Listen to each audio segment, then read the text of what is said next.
In the final 60 minutes before the deadline, both sides launched a maximum damage effort. Israel targeted 380 sites in a single day, while Hezbollah continued to fire rocket barrages at troops and settlements across the border.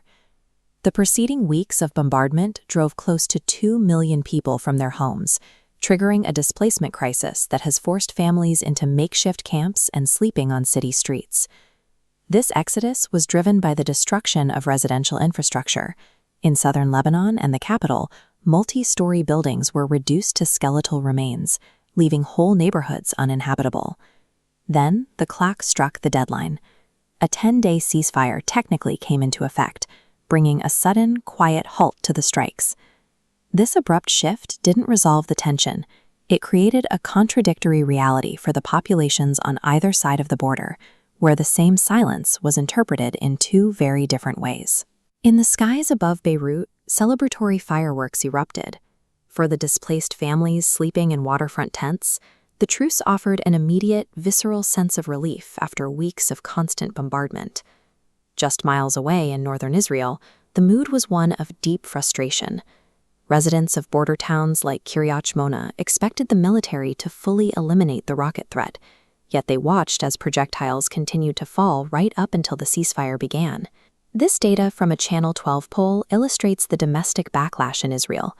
51% of those polled actively oppose the ceasefire, while only 21% support the pause. We have to ask why a pause acting as a lifeline for millions of displaced people is viewed as a political and military failure just across the border. For over 2 years, the Israeli government promised its public a definitive outcome, the complete disarmament of Hezbollah and absolute victory. But that promise was challenged. Hezbollah's ability to strike Israeli targets right up until the deadline shattered the narrative that their infrastructure had been neutralized. Inside the Israeli defense establishment, the strategy shifted as officials realized that airstrikes alone could not achieve disarmament. To truly dismantle the group, Israel would have to commit to a full-scale ground occupation.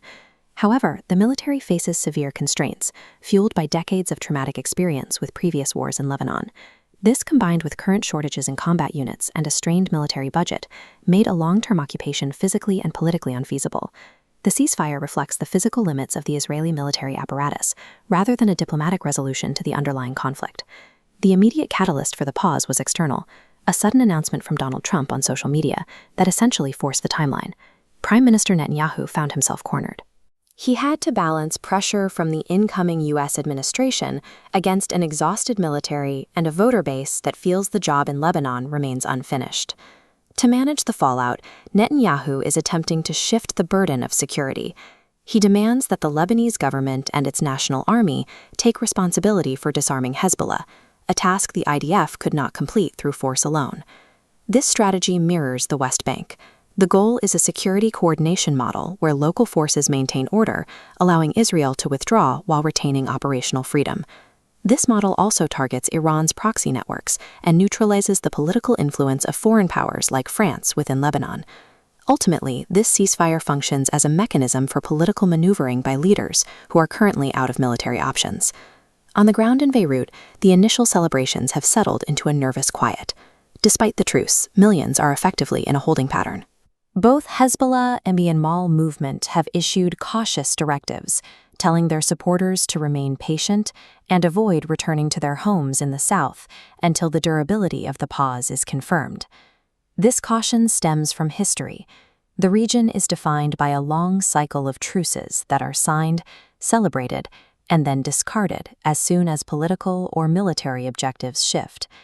The physical proximity of the border makes any pause fragile.